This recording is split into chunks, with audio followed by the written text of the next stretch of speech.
Amós capítulo 3, versos desde el 9 hasta el capítulo 4, versos desde el 1 al 5.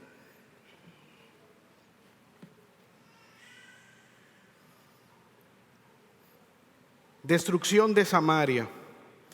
Proclamad en los palacios de Asdod y en los palacios de la tierra de Egipto, y decid: reunidos sobre los montes de Samaria, y ved las muchas opresiones en medio de ella, y las violencias cometidas en su medio.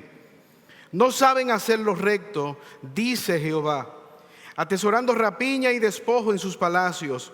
Por tanto, Jehová el Señor ha dicho así: un enemigo vendrá por todos lados de la tierra y derribará tu fortaleza, y tus palacios serán saqueados. Así ha dicho Jehová: de la manera que el pastor libra de la boca del león 2 piernas o la punta de una oreja, así escaparán los hijos de Israel, que moran en Samaria o en el rincón de una cama y al lado de un lecho. Oíd y testificad contra la casa de Jacob, ha dicho Jehová, Dios de los ejércitos, que el día en que castigue las rebeliones de Israel, castigaré también los altares de Betel, y serán cortados los cuernos del altar y caerán a tierra. Y heriré la casa de invierno con la casa de verano, y las casas de marfil perecerán, y muchas casas serán arruinadas, dice Jehová. Versículo 4, capítulo 4, verso 1.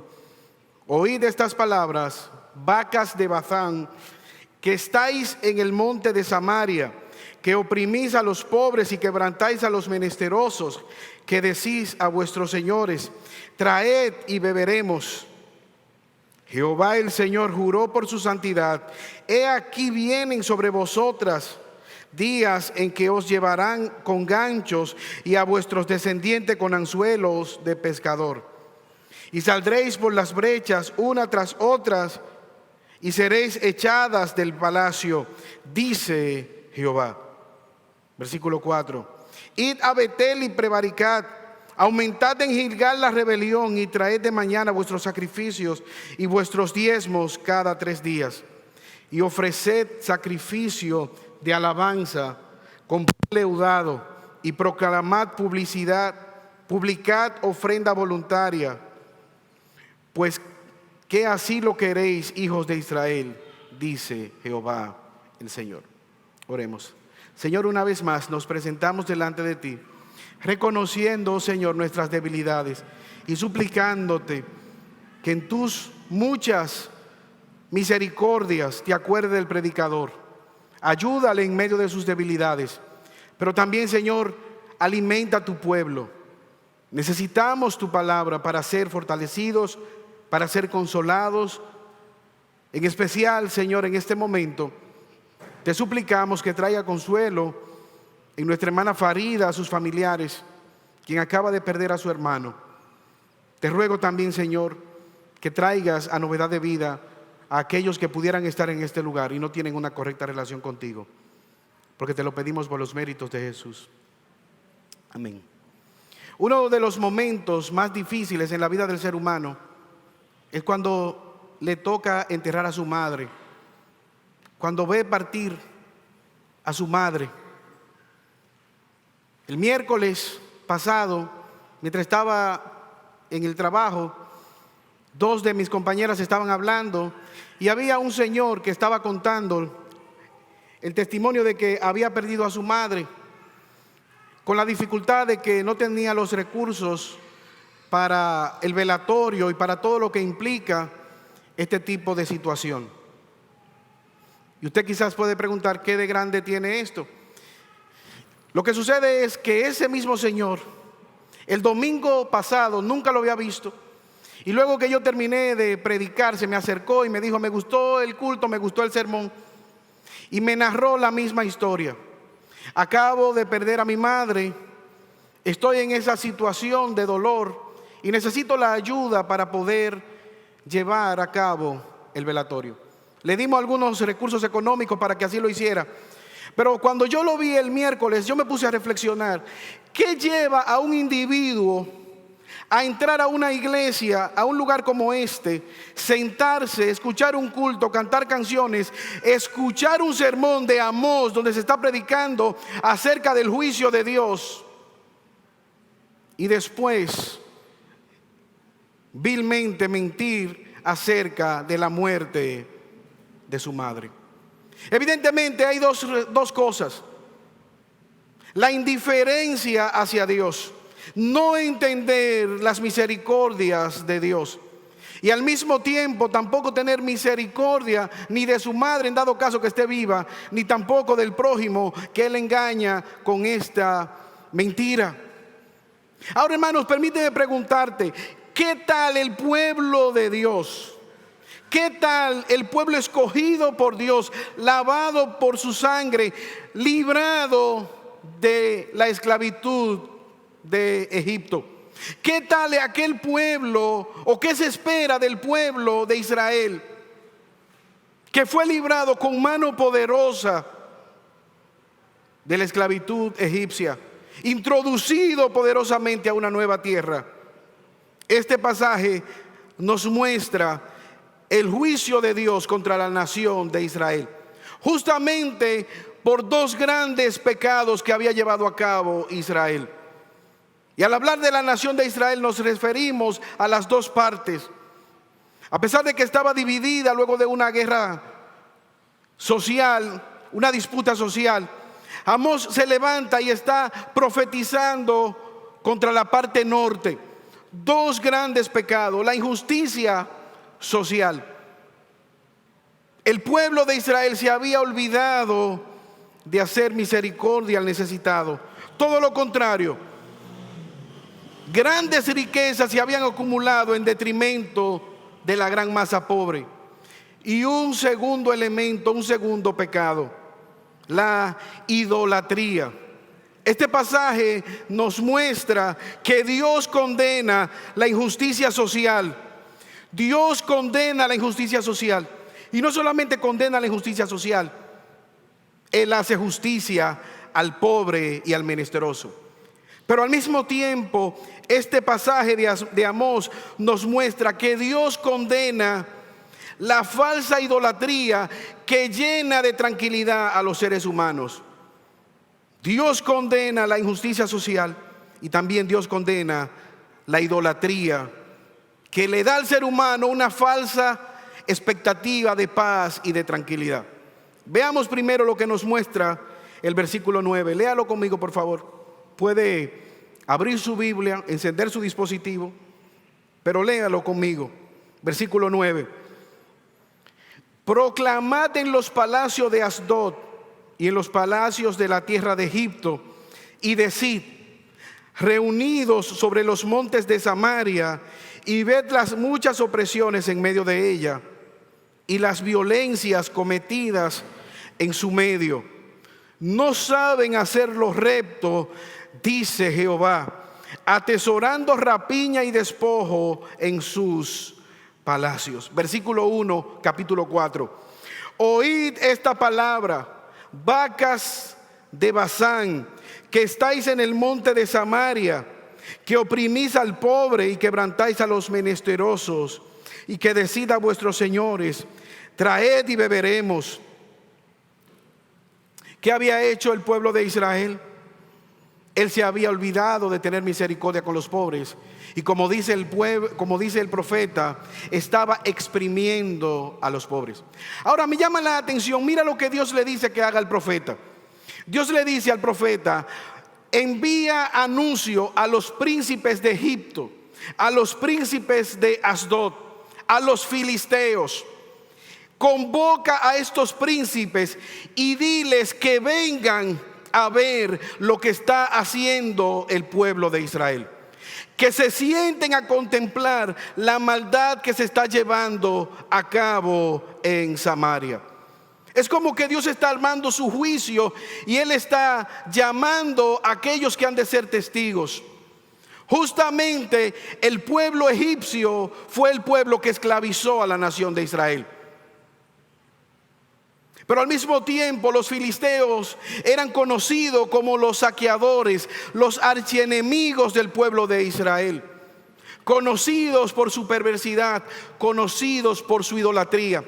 Cada vez que Israel estaba a punto de cosechar, los filisteos aparecían y se robaban violentamente las cosechas. Ahora Dios llama a estos dos grandes enemigos del pueblo de Israel que vengan a ser testigos de lo que está pasando y del juicio que Él va a llevar a cabo. ¿Y sabes cuál es la razón? Lo que está diciendo el profeta es que no hay diferencia entre el pueblo de Israel, entre la nación llamada a ser santa, entre la nación apartada para la gloria de Dios, para hacer luz en medio de las tinieblas. No hay diferencia entre ellos y las naciones de Egipto y entre los filisteos. Mira cómo dice Deuteronomio capítulo 17, versículo 6. Por dicho de 2 o 3 testigos morirá el que hubiera de morir, no morirá por un solo testigo. Antes de matar a alguien, antes de llevar a cabo un juicio, se debían de convocar a 2 testigos. Estos son los 2 testigos. Los bárbaros, los inmorales, los impíos van a ver lo que Dios va a llevar a cabo. Es como que Dios está diciendo: el saqueador va a ser saqueado. Los enemigos del pueblo de Israel van a ver la justicia de parte de Dios. Israel está poderosa, Israel está confiando en su paz que le ha llevado Jeroboam, en la abundancia de sus bienes, en la provisión económica que tiene, en sus altares idolátricos, pero se está olvidando de hacer justicia al menesteroso. Se está olvidando de obedecer al único Dios verdadero. Mi esposa tenía una tía abuela llamada Otilia, un personaje literalmente, una señora casi de 90 años, y un día ella iba caminando en la calle de la ciudad con su cartera Otilia, y unos atracadores intentaron atracarla, pero oh sorpresa, no la pudieron atracar, y pasó algo curioso. Ella tuvo que ir a la prensa, a la televisión local, y decir: a los ladrones que esta mañana intentaron atracarme, yo tengo el reloj de uno de ellos, se lo voy a dejar en la policía para que lo pasen a retirar. Sin proponérselo, mientras ella forcejeaba con su cartera, le arrancó el reloj a uno de los atracadores. Ahora, no creo que el ladrón estuviera dispuesto a ir a reclamar ese reloj a la policía, tampoco ella quería quedárselo. Pero es el saqueador saqueado. Los saqueadores son testigos, llamados, convocados por Dios para ver lo que está pasando. ¿Cómo describe el profeta su pecado? Versículo 9, parte B. Reunidos sobre los montes de Samaria, y ved las muchas opresiones en medio de ellas, las violencias cometidas en medio de su pueblo. Versículo 10. No saben hacer lo recto, dice Jehová, atesorando rapiña y despojos en sus palacios. Es demasiada la maldad del pueblo de Israel. Están atesorando rapiña, lo que han desprovisto al propio pueblo. Las injusticias sociales, son ricos pero a costa del maltrato, de las injusticias de los jueces. Y la razón la da el versículo 10: se han olvidado de mi ley. Me ven, dice Dios, y no me conocen. Me ven en la calle y miran a otro lado, no saben conocer quién soy yo. Se han olvidado de mis mandatos. Entre el propio pueblo se están destruyendo. Olvidaron mis leyes. Aún las mujeres, capítulo 4, verso 1, que son descritas como vacas opulentas de Basán, que viven en casas muy llenas de lujos, que dicen a sus maridos: tráiganme más alcohol, sigan haciendo el mal para nutrir mis riquezas. Dice el Señor: vengan enemigos del pueblo de Israel y vean la maldad que está haciendo el pueblo. Qué gran tragedia. Si hay un pueblo que debía ser misericordioso, ese era Israel. Si hay un pueblo que debió haber tenido misericordia de los desprovistos, de los débiles, de los menesterosos, esa era la nación de Israel. Fueron esclavos, no tuvieron nación por mucho tiempo, pero ellos se olvidaron de Dios. Ahora, hermanos, eso tiene implicaciones para nosotros el día de hoy. Porque al igual que ellos, nosotros podemos pasar por alto las misericordias que Dios ha tenido para con nosotros. Porque al igual que ellos, nosotros podemos olvidarnos del llamado que Dios nos hace a tener misericordia del necesitado, a tener misericordia del que está padeciendo. Pero ellos no veían a Dios y no se acordaban porque estaban en un proceso de autogratificación, aún en detrimento del pobre. Pero miren, hermanos, era toda la nación. A mí me llama la atención los hombres, las mujeres, los niños. Veíamos el domingo pasado que el padre y el hijo apartaban la misma prostituta para tener relaciones con ella. No importaba, era una depravación total. Lo que para ellos era tesoro, Dios dice, eso es rapiña. El pecado ha llegado delante de la presencia de Dios y Dios tiene un juicio. Versículo 11. Dios anuncia su juicio. Por tanto, dice el Señor. Y eso es algo que a los seres humanos no nos gusta. Nos gusta ver un Dios bueno, misericordioso, una especie de Papá Noel que me sana. Como decía una canción de un boricua: tengo un Dios que todo lo puede y me da todo lo que yo le pido. Ese es el tipo de Dios que nos gusta ver. Un genio de la lámpara de Aladino que le llamamos y viene a responder. Pero con mucha frecuencia no nos gusta que Dios nos corrija, que Dios nos hable, que Dios nos disciplina. ¿Cuál es el problema? Que ese Dios que recibe a sus hijos también lo corrige, también lo disciplina. Dios tiene que disciplinar y anuncia su disciplina para este pueblo. Por tanto, dice el Señor, un enemigo vendrá de todos lados de la tierra, derribará tu fortaleza y tus palacios serán saqueados. Mira, así como es absoluta tu pecado, así también será tu juicio. Un juicio, un enemigo que vendrá de todos lados. O sea, ¿por dónde viene el enemigo? Ah, mira, él viene por aquí, pues yo me voy por aquí, o yo me voy a defender. La pregunta: ¿cómo tú te defiendes de un enemigo que te sale de todos lados? De debajo de tus pies. No vas a poder escapar, dice Dios.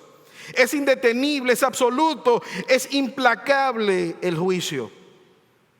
Pero espérate, tenemos fortalezas. Dios dice: yo derribaré tus fortalezas. ¿Qué es una fortaleza?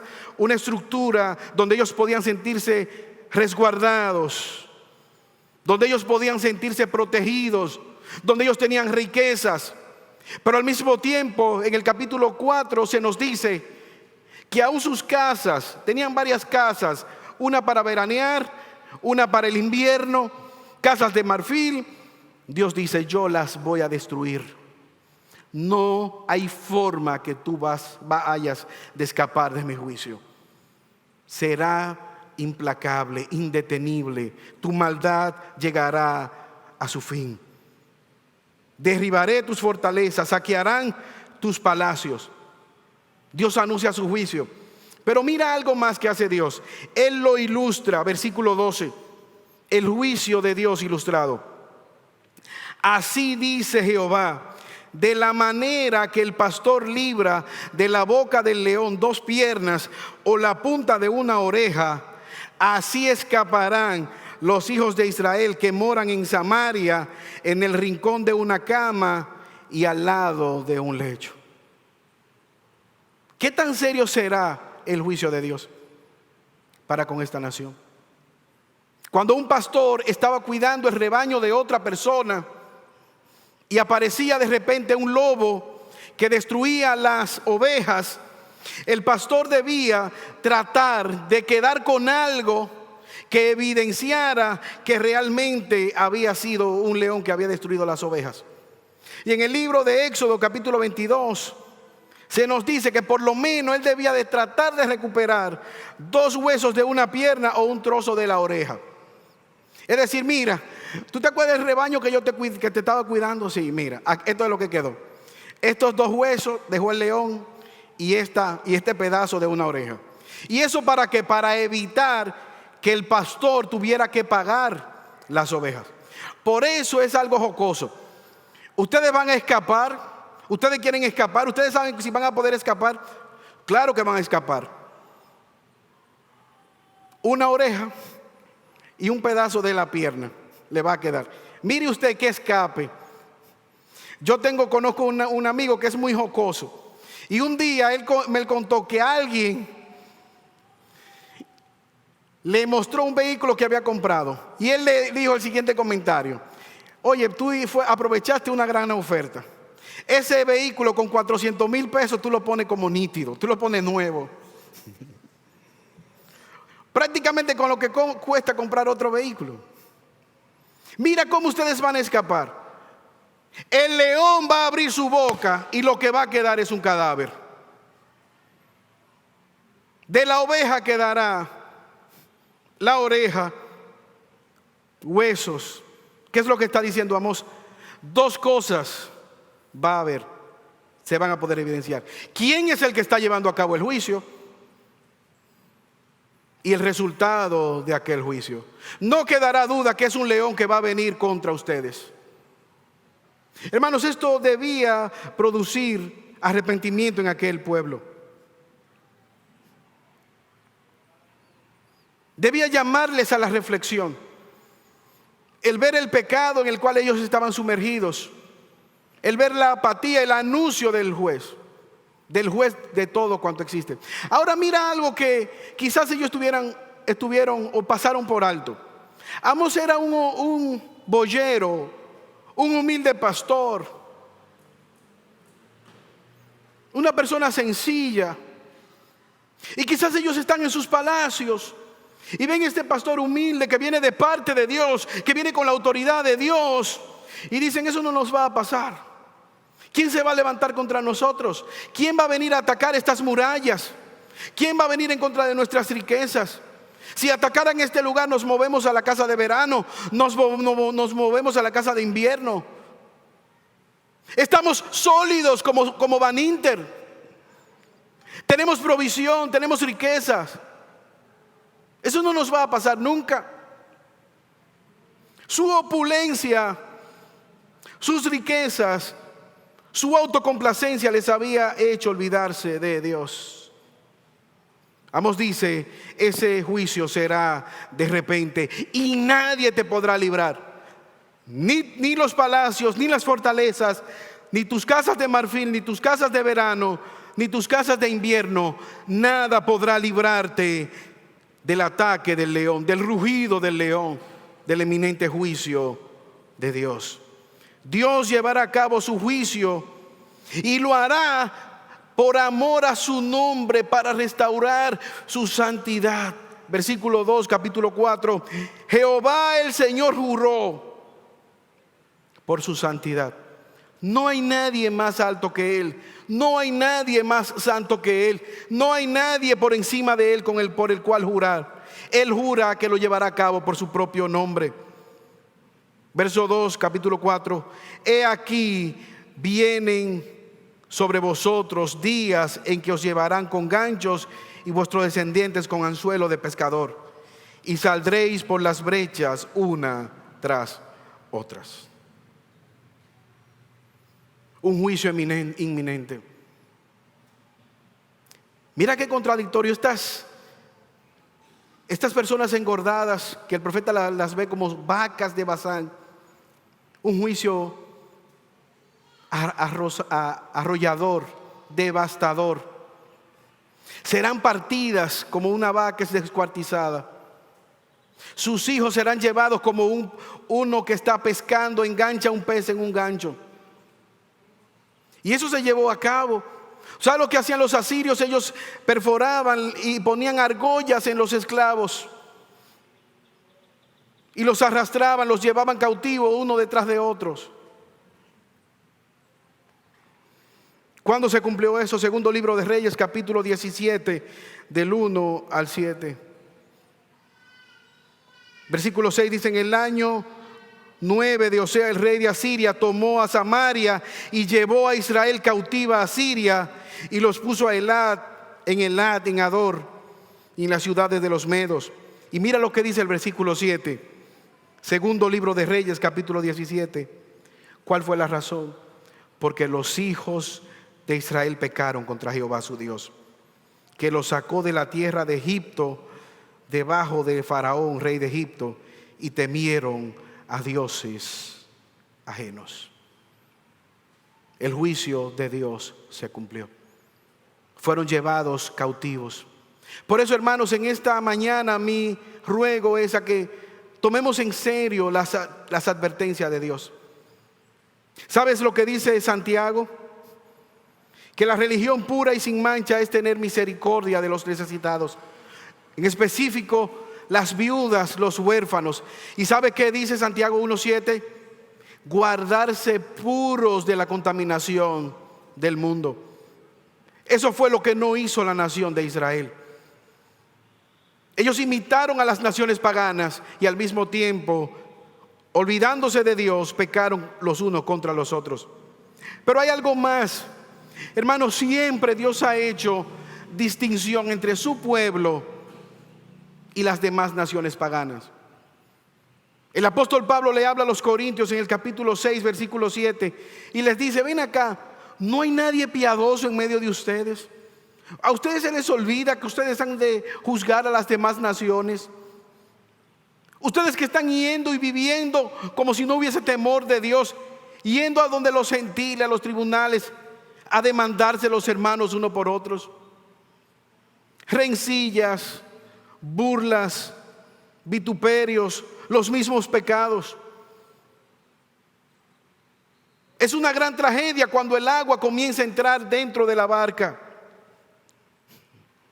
Mira cómo dice el versículo 13: oíd y testifica contra la casa de Jacob, ha dicho Jehová de los ejércitos, que el día que castigue las rebeliones de Israel, castigaré también los altares de Betel. Oíd, casa de Jacob. Dios no solamente está condenando la injusticia social, sino que también Dios castiga la religión muerta que da una falsa sensación de salvación. Dios castiga la injusticia social, pero Dios también castiga la idolatría que da la sensación de una falsa seguridad. Oigan estas palabras, casa de Jacob. Usted sabe que a veces a mí me llaman de diferentes maneras y yo sé de dónde proviene la persona que me está llamando, de dónde es. Si a mí alguien me dice pastor, yo sé que es un miembro de la iglesia.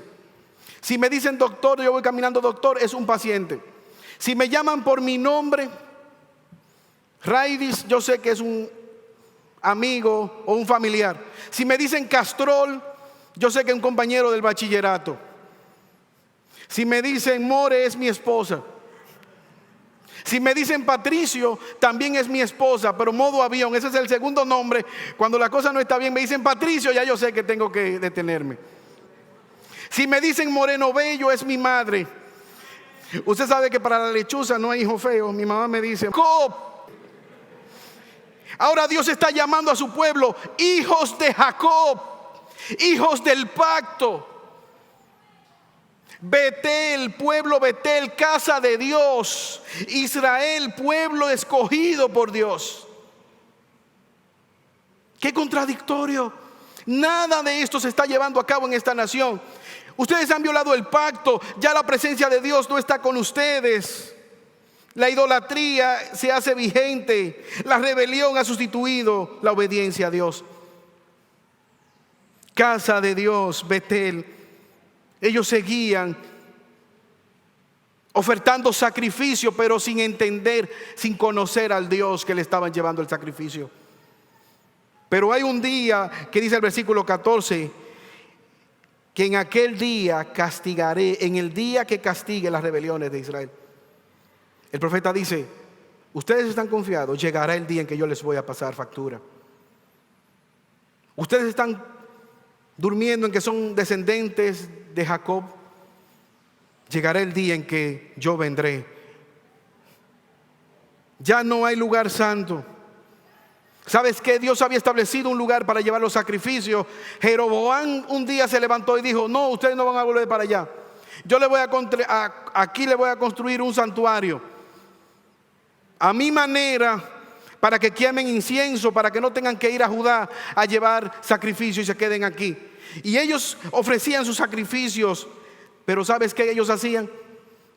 Que en el mismo lugar donde sacrificaban adoración a Dios, ahí también estaban los demás ídolos. Era un lugar abierto. Un día podían sacrificarle a Baal, otro día a Acera, a los ídolos paganos, y el miércoles el día de Jehová. No hacían diferencia en lo que ellos estaban haciendo. Deuteronomio 12 del 1 al 10. Estos son los estatutos y decretos que cuidaréis de poner por obra de la tierra que Jehová, en la tierra que Jehová tu Dios te da. Versículo 2, Deuteronomio 12. Destruiréis enteramente todos los lugares donde las naciones paganas adoraban sus dioses falsos. Versículo 3, derribaréis sus altares. Versículo 4, no haréis así a Jehová vuestro Dios. Versículo 6, allí llevaréis vuestros holocaustos, vuestros sacrificios, vuestros diezmos, vuestras ofrendas a aquel lugar. Versículo 8, Deuteronomio 12, no haréis como ustedes han visto en las demás naciones. No imiten lo mal hecho, no imiten el pecado.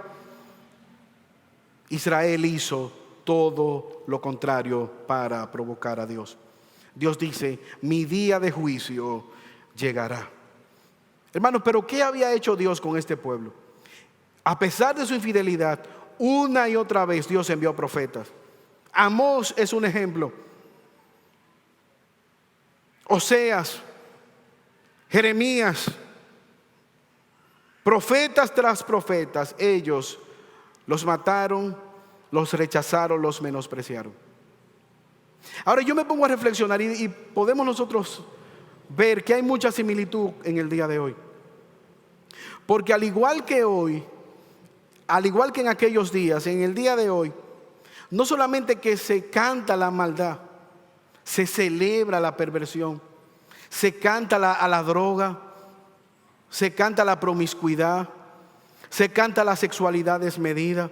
El ser humano no solamente peca, sino que se regocija en su pecado. Una persona no solamente se alcoholiza, sino que lo presume en las redes sociales. Usted ve estos juicios que se llevan a nivel nacional en contra de la corrupción. Millones y millones y millones de pesos presuntamente robados. ¿En detrimento de quién? De los hospitales, de las escuelas, de las calles, de la medicina que pudo haber sido adquirida y ponerla al beneficio de los pobres. ¿Para qué? Para costear lujos en casa de campo, helicópteros, viajes a Europa, ropa cara de diseñador, sin pensar en el detrimento de la salud, del bienestar de los más necesitados, sin pensar en las viudas, sin pensar en lo que va a suceder, en las injusticias que pasa. Tengo una compañera de trabajo, 60 años trabajando, 60 años de edad, más de 30 años trabajando, celebrando, esperando su pensión. La pensión le llegó, oh sorpresa, le quitaron una gran parte del salario y la dejaron sin su seguro médico. En el momento cuando más lo necesita, cuando llega la vejez, cuando llegan las enfermedades. Injusticia. Las leyes muchas veces son injustas. Mira la dificultad que se ha hecho para poder aumentar un 10% a los empleados, tanto del nivel privado como del nivel público. Y se anuncia con opulencia crecimiento, pero muchas veces no llega el crecimiento a los más necesitados. Hoy, al igual que en aquella época, las personas se refugian en una falsa religiosidad. Quizás venir un domingo en un lugar como este, cantar canciones, echar ofrendas, y tranquilizar su conciencia y volver el día lunes a su vida y vivir como si Dios no existiera, sin pensar mucho en la vida de pecado que están llevando, sin pensar mucho en que un día tendrán que dar cuentas a Dios.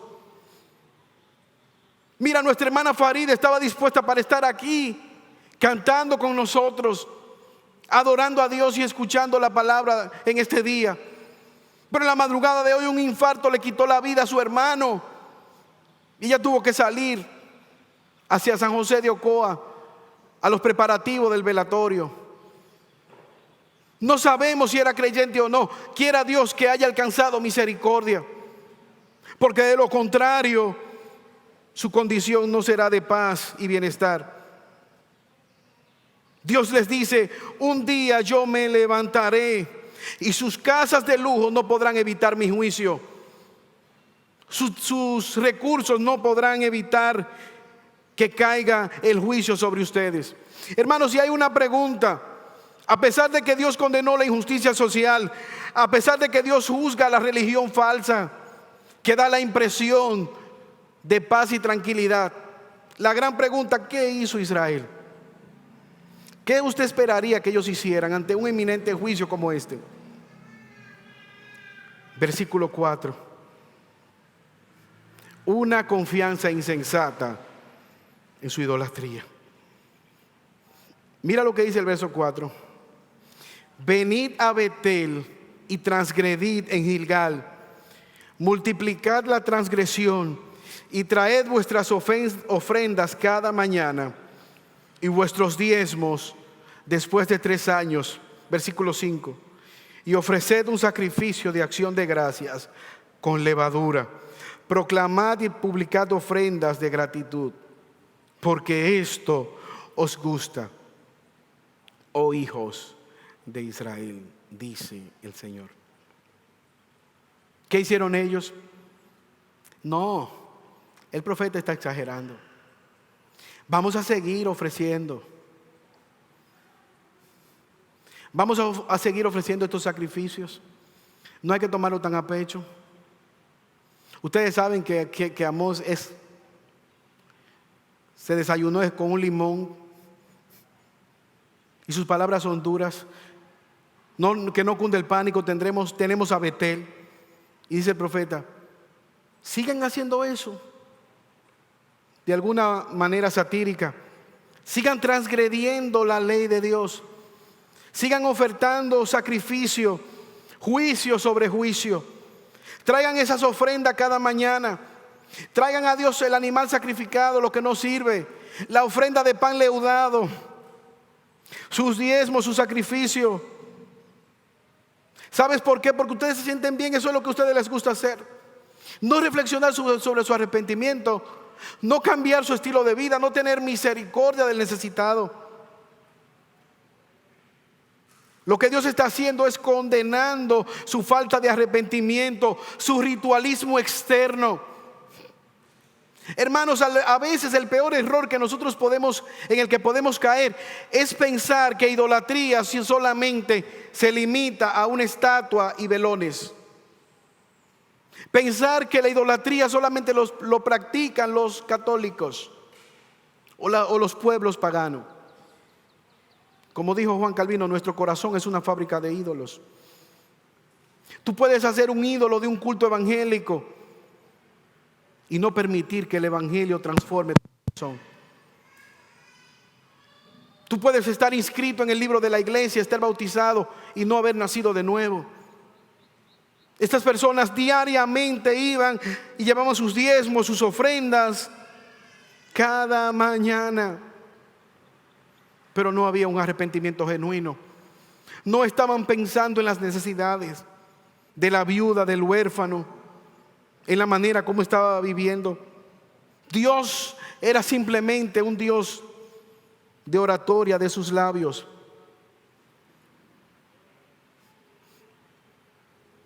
Pero Dios no había transformado sus vidas. Ofrecían sacrificios, pero sin entendimiento. Hay un juicio que Dios le prometió a ellos. que iba a ocurrir en Betel. Y está en el versículo 14. Serán cortados los cuernos del altar y caerán sus sacrificios a tierra. El altar era como un cubo cuadrado, tenía 4 cuernos. Y ellos entonces enganchaban la carne del sacrificio en esos cuernos para que no cayera al piso y poder quemarla. Y que ese sacrificio quemado, ese humo, servía para aplacar su pecado. Un animal puro, seleccionado para este fin, era matado y llevado. Y lo que estaba diciendo el pueblo: yo merezco el lugar de este animal.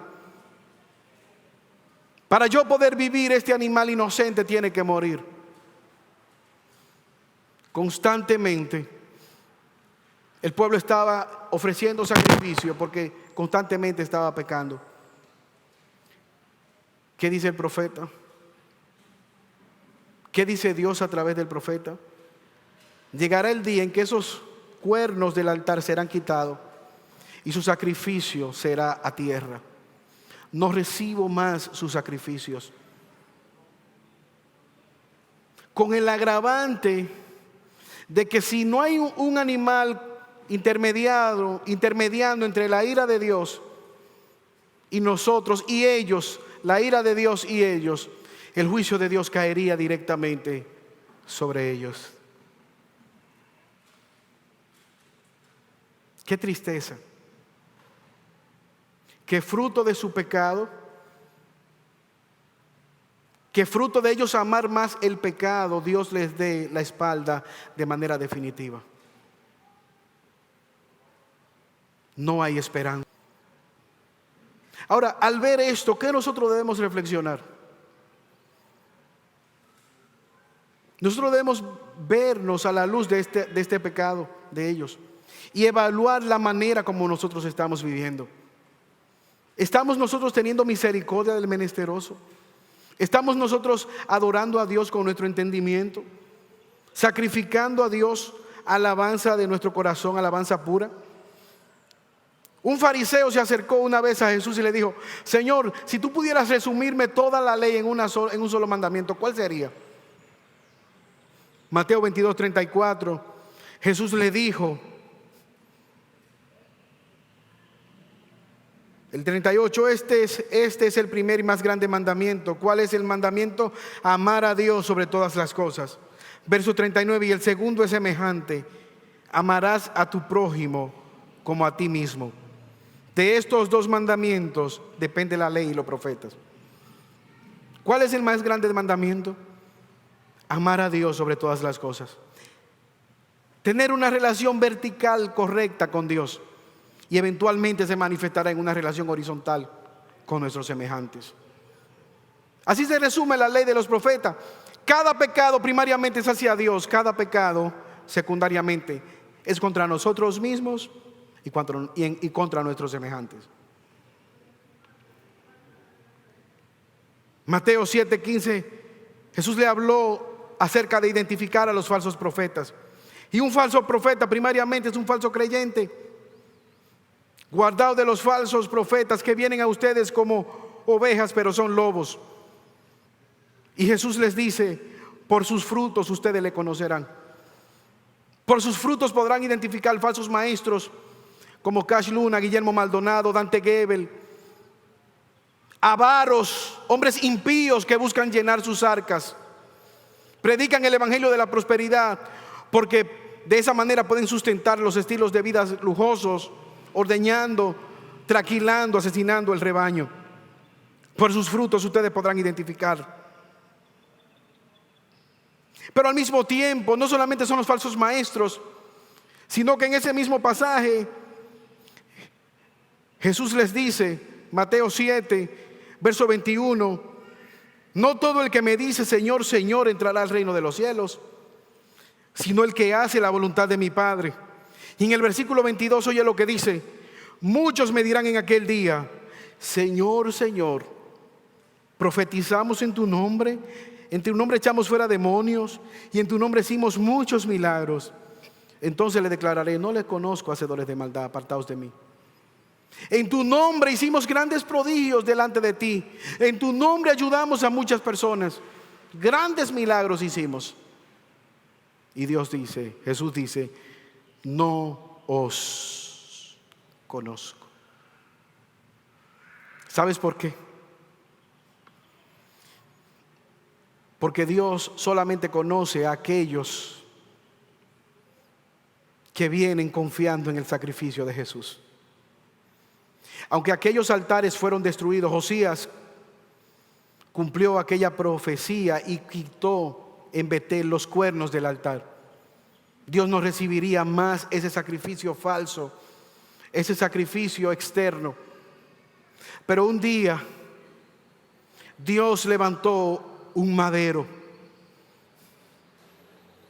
y en aquel madero fue ofrecido el sacrificio justo, el sacrificio por nuestros pecados. El Cordero perfecto de Dios fue ofrecido por nuestros pecados, una sola vez y para siempre. ¿Para qué? Para satisfacer de manera plena la demanda de Dios. ¿Para qué? Para mostrar que es posible vivir una vida de gratitud a Dios, una vida de sujeción a Dios. Y Jesús derramó en aquel lugar toda su sangre y pudo aplacar la justa ira de Dios. ¿Sabes para qué? Para darnos esperanza. Porque hay un día en el cual Dios juzgará a todos los seres humanos. Un día más letal que el día de juicio para la nación de Israel. El día en que el cielo se abrirá y Jesús vendrá y llamará a juicio a todas las naciones. Y es ahí, en ese día, donde se juzgarán de dos maneras los seres humanos: o en Jesucristo para vida eterna,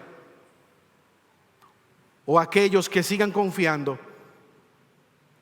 en la autosatisfacción de una religión muerta, aquellos que siguen confiando en sus buenos actos y no vienen a Cristo en fe y arrepentimiento, serán lanzados al lago de fuego.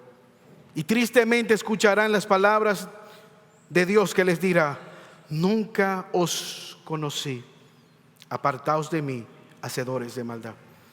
Por eso en esta mañana el ruego es, ya que Dios condena la injusticia social, ya que Dios condena la falsa idolatría que lleva al ser humano a tener paz, reflexionemos en esta mañana, clamemos por misericordia y ayuda para vivir en obediencia y esperanza delante de Dios.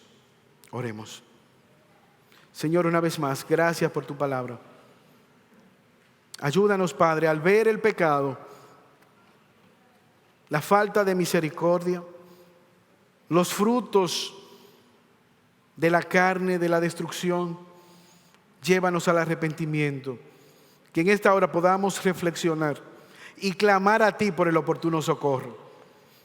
Oh Cordero Santo que fuiste sacrificado, oh buen Jesús, ayúdanos.